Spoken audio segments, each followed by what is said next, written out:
যে ঠান্ডা এক জায়গায় যাইলে গোসল করতে হবে।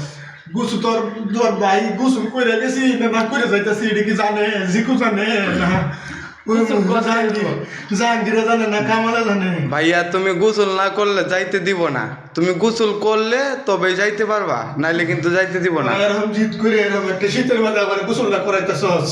গোসল না করলে যাইতে পারবা না, কি বলো ভাবি? ঠিক আছে তো, শীতের মধ্যে এক জায়গায় যাইলে গোসল করতে হবে। হাকিম ভাই কি জানবো আমি গোসল যে করি নাই?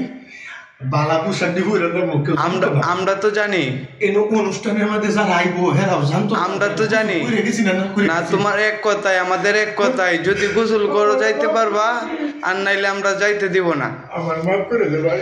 না না ভাবি দেখো কি বলতেছে, দেখো দেখো ভাবি এখন বলো। আচ্ছা গোসল করে নাও। কালকে গোসল করে এলাম, না না কালকে গোসল আজকে করে করতে হবে। আজকে না করলে যাইতে দিব না আমরা, ক্লিয়ার কাট। সজল তোরে আমি 500 টাকা দেব মানে ঠিক আছে, করে যে সেন্টার বাইরে যাবো না, ভাবি তো আর জানতো না। হ্যাঁ ভাবি তো আর জানতো না তোরে 500 টাকা দেব মানে তুই কইস না।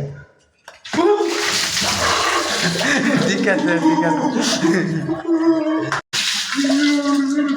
এই শীতের দিন আর ওর বাপের বাড়ি তুলে তো আত্মীয় স্বজন বলে তোমার শীতের